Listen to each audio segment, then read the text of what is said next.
तुम्हारी ये दुर्दशा किसने की, मुझे बताओ। निसंकोच निर्भय से होकर के बताओ।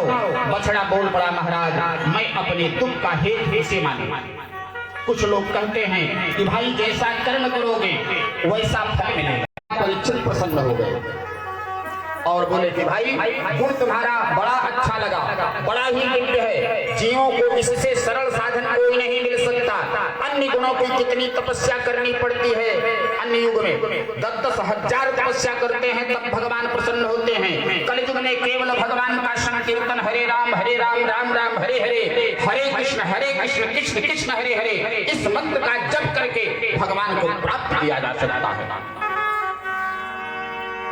कलयुग में तो बैठे बैठे जीव हिलाओ, प्रभु के नाम का अस्त्र लेकर के पार हो जाओ। जीत गए महाराज परीक्षित।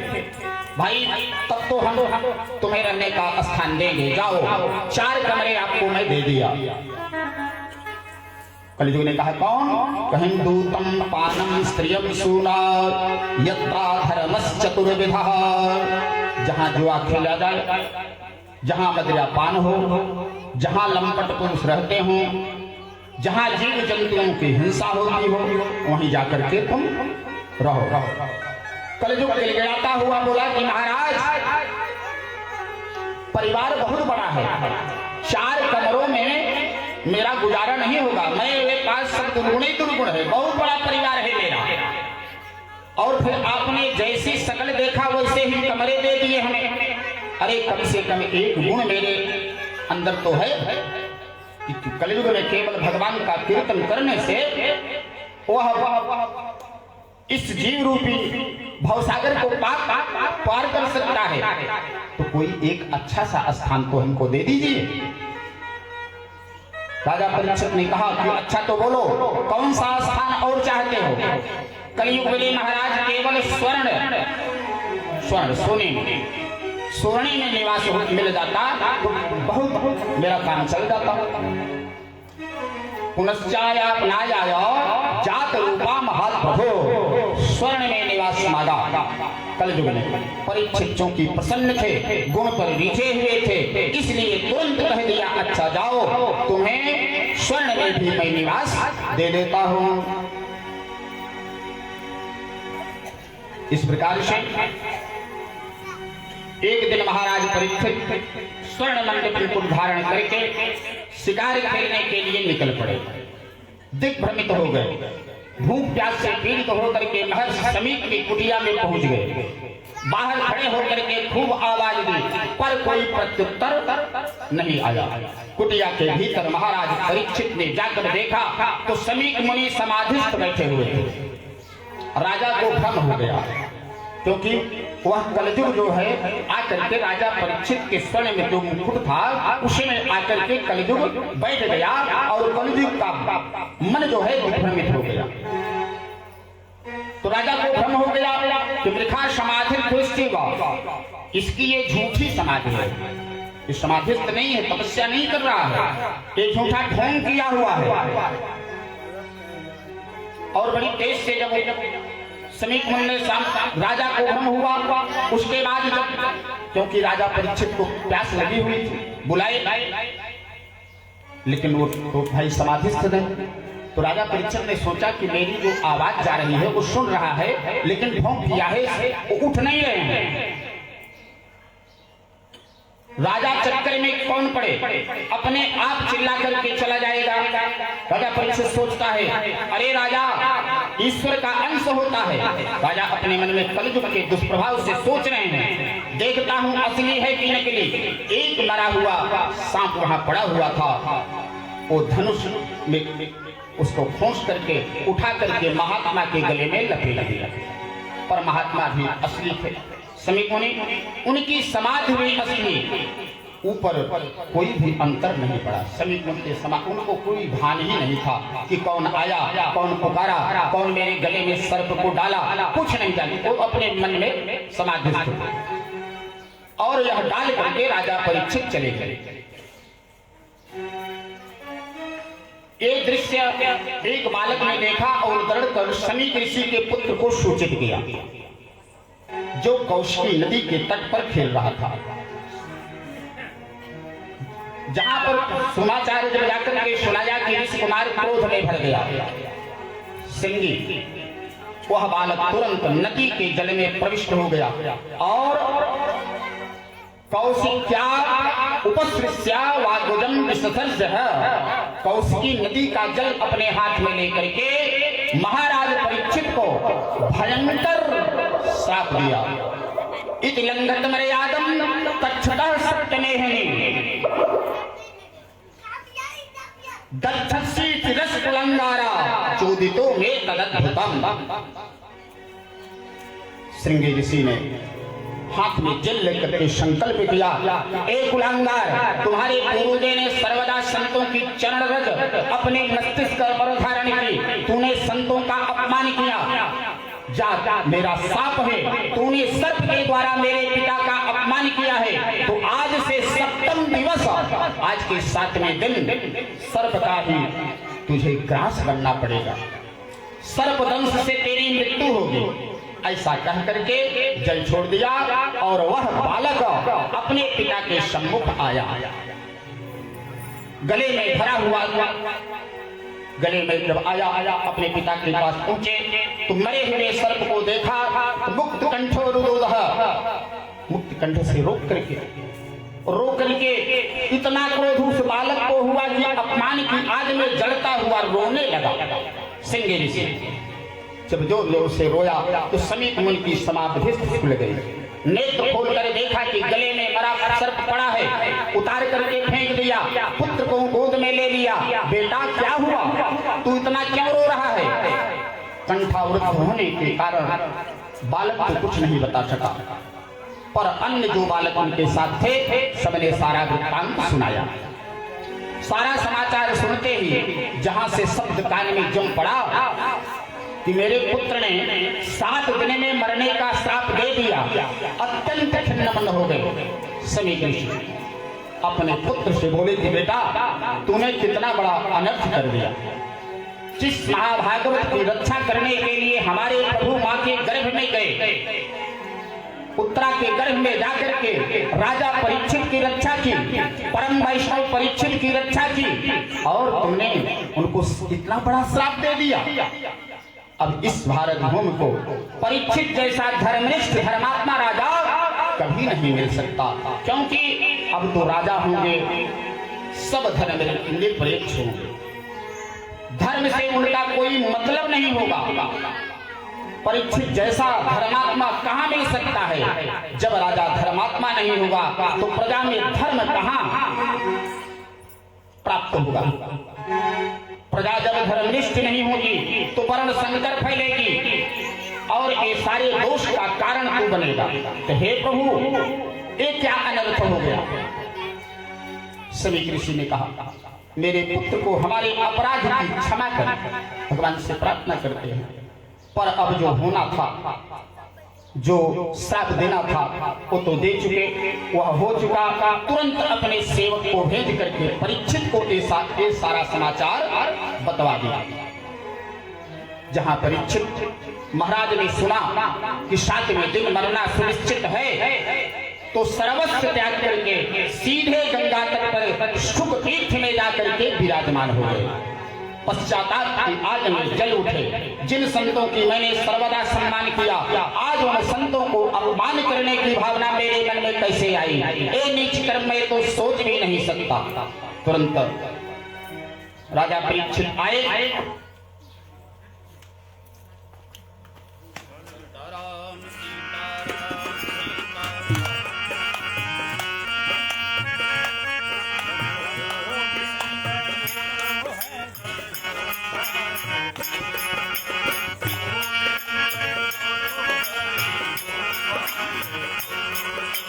गोविंद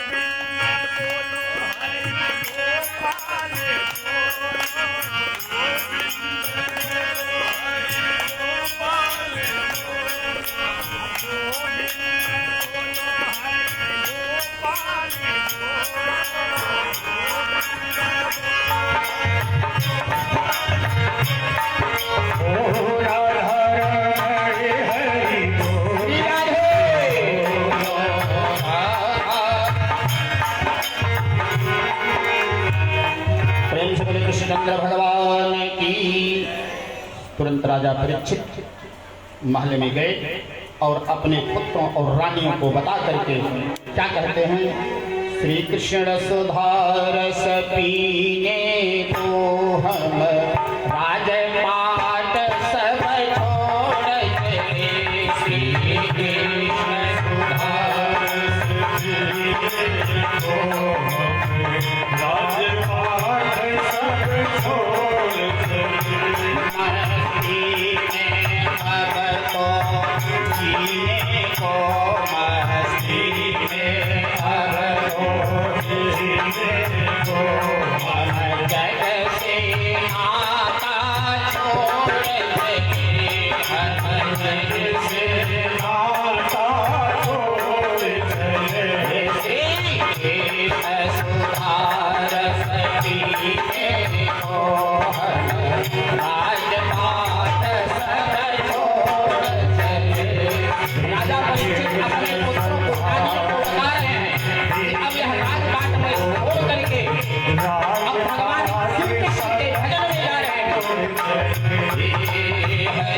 हरे राम राम राम हरे हरे, हरे कृष्ण कृष्ण कृष्ण हरे हरे, हरे राम राम राम हरे हरे, हरे कृष्ण हरे हरे, हरे राम राम हरे हरे, हरे कृष्ण कृष्ण कृष्ण हरे हरे, हरे राम राम हरे हरे, हरे कृष्ण कृष्ण कृष्ण हरे हरे। कृष्ण सुधारस पीने को राजपाट सब छोड़ चले। कृष्ण सुधारस पीने को राजपाट सब छोड़ चले। पुत्र जन्मेजय सब रो रहे हैं। राजा परीक्षित अपने पुत्रों को समझा रहे हैं, क्या कहते हैं, जन्मेजय अब तुम मत रो, जन्मेजय अब तुम मत रो, जन्मेजय अब तुम मत रो, जन्मेजय अब तुम मत रो। रानियों नहीं धीरज छोड़ो,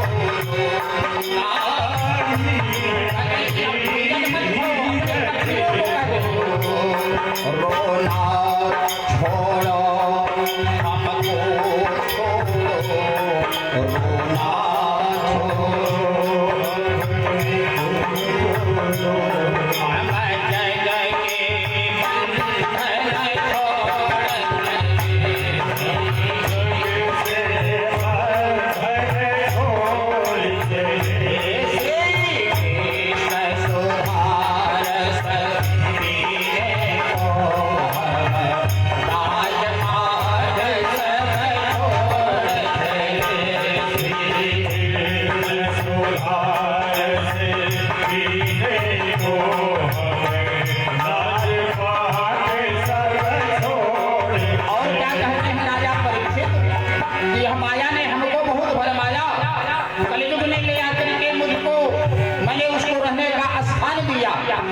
लेकिन बहुत मुझसे दूर अगर करोगे, अपने परिवार को, अपने पुत्रों को, अपने रानियों को समझाते हैं।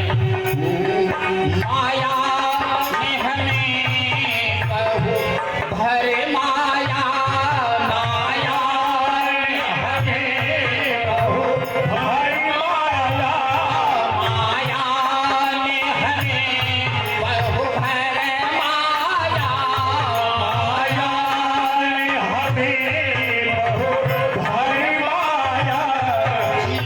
हमें स्वर्णिम क्षण आया, जीवन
को समझा बुझा करके राजा परीक्षित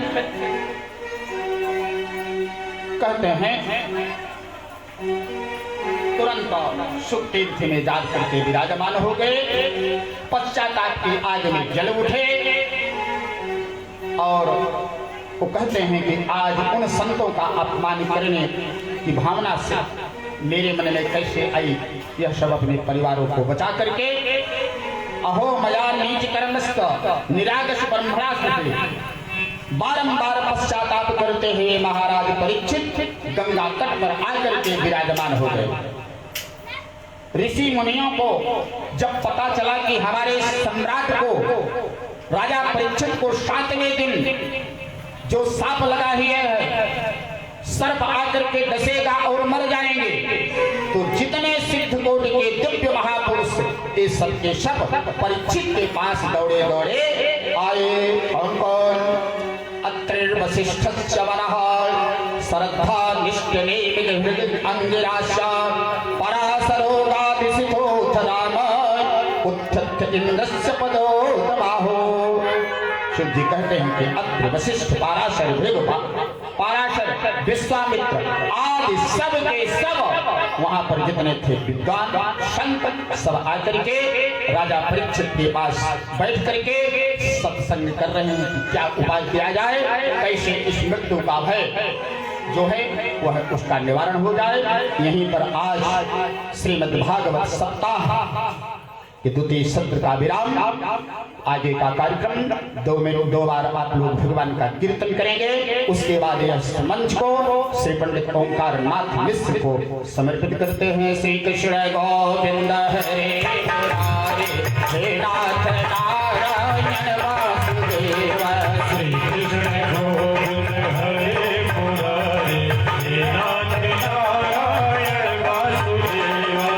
कृष्ण गोविंद हरे मुरारे हे नाथ नारायण वासुदेव।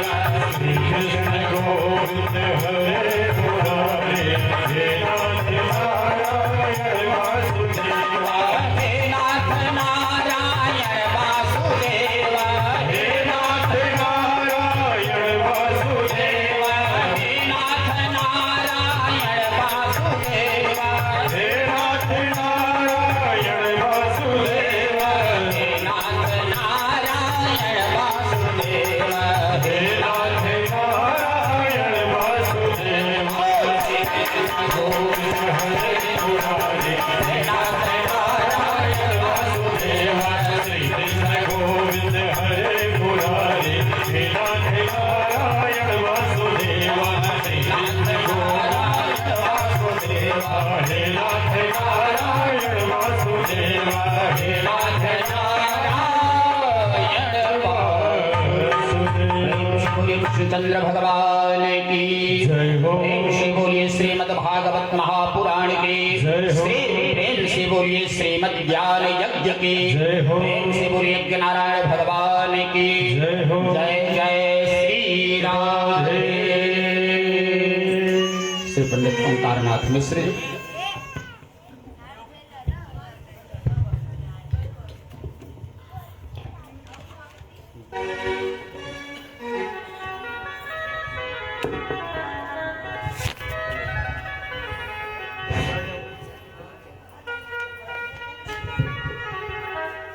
सबसे पहले परम श्रद्धेय गुरु जी के श्री चरणों में शीश झुकाते हुए आप सभी जो भक्तगण यहाँ उपस्थित हैं सबको नमन करता हूँ। बंधुओं, जैसा अभी महाराज जी ने संक्षेप में आपसे बताया कि आज महाराज जी का शुभ जन्मदिन है और हम शिष्यगण विगत कई वर्षों से परम पूज्य महाराज जी का जन्मदिन अपने गांव में मनाते चले आ रहे हैं।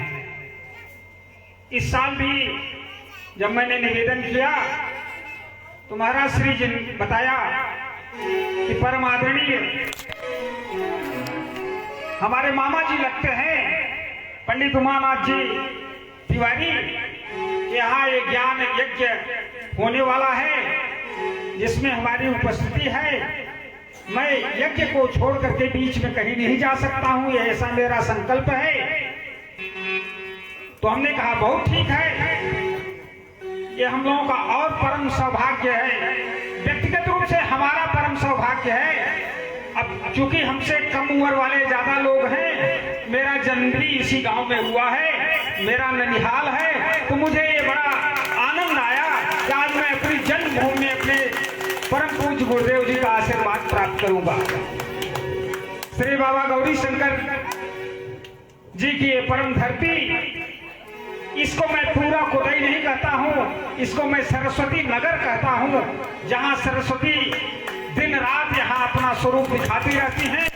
इस सरस्वती नगर में और इस ज्ञान यज्ञ में अगर गुरुदेव जी का आशीर्वाद हमें मिल रहा है तो मैं अपने को बहुत सौभाग्यशाली मान रहा हूँ। ज्यादा समय नहीं लूंगा क्योंकि समय ज्यादा हो चुका है। यहाँ सभी विद्वान बैठे हुए हैं। बंधुओं, वही संस्कृत का श्लोक, अगर एक सुपात्र सुयोग्य ब्राह्मण से निकलता है, मुंह से निकलता है, तो उसका दूसरा अर्थ होता है। और तो संस्कृत का श्लोक कोई भी पढ़ा लिखा आदमी, आज तो हर आदमी पढ़ा लिखा है, उसको बांध सकता है, उसका दूसरा अर्थ होता है। हमारे मामा श्री परम सौभाग्यशाली हैं, ये जो ज्ञान यज्ञ ये कर रहे हैं, परम श्रद्धेय गुरु जी के मुखार बिंदों द्वारा कथा सुन रहे हैं, जो कथा का हमारे हिसाब से वास्तविक रूप होता है। और तो कथावाचक इस समय हर गली गली में, हर शहर शहर में है, लेकिन मैं इनको परम सौभाग्यशाली मानता हूँ कि अपने गुरुदेव के मुखार बिंदों से श्रीमद् भागवत की कथा का रसमान कर रहे हैं। ज्यादा समय नहीं लूंगा, आज तुम्हारी माताएं बहनें भाई सब बैठे हुए हैं, मैं एक छोटा सा निवेदन करूंगा। जन्मदिन लगभग सभी मनाते हैं बच्चों का, लेकिन भारतीय संस्कृति के विपरीत मनाते हैं। मेरा इस मंच के माध्यम से निवेदन है, बत्ती बुझाना, गुब्बारा फोड़ना, ये भारतीय संस्कृति के खिलाफ है। जन्मदिन मनाना चाहिए, लेकिन भगवान की शरण में। और इस गांव के लोग इतने भाग्यशाली हैं, बाबा गौरी शंकर जी के धाम में बैठे हुए हैं, उसी मंदिर में चले जाएं, अब खूब बढ़िया जितना खर्च करना हो वहां दान करे, धर्म करे, उनकी सेवा में अपना जन्मदिन मनाएं, तो शायद और कल्याण हो जाएगा। कोई भी शुभ कार्य शुभ शब्दों से शुरू होता है। कि हमारे परम श्रद्धेय आदरणीय गुरु जी का जन्मदिन है, तो मैं आचार्य द्वय श्री मनोज पांडे जी, श्री पंडित तीर्थराज जी से निवेदन करूंगा कि स्वस्थ वाचन से ही इस कार्यक्रम का शुभारंभ हो। आचार्य द्वय से विनम्र प्रार्थना है कि स्वस्थ वाचन द्वारा परम श्रद्धेय गुरु जी के जन्मदिन का शुभारंभ करें।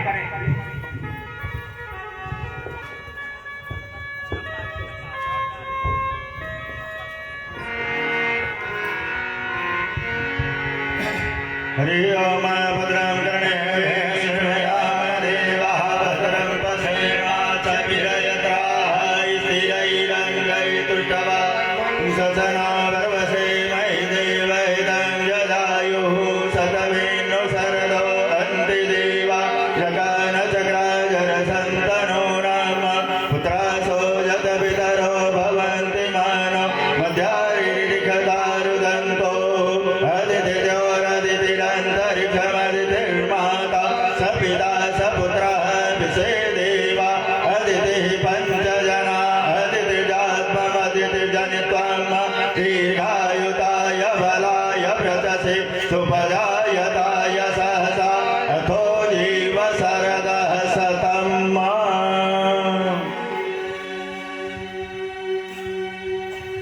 स्वस्थ वाचन के बाद इस यज्ञ के सूत्रधार और मुख्य जजमान आदरणीय श्री मामा जी से निवेदन करूंगा, परम पूज्य गुरुदेव भगवान का पूजन करके उनके जन्मदिन पर उनसे आशीर्वाद प्राप्त करें। पंडित उमानाथ तिवारी जी।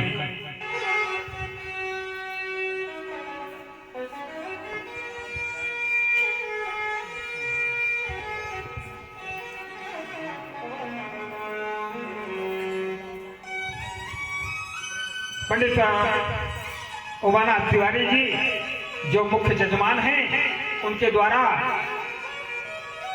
परम पूज्य गुरुदेव जी का वंदन किया जा रहा है।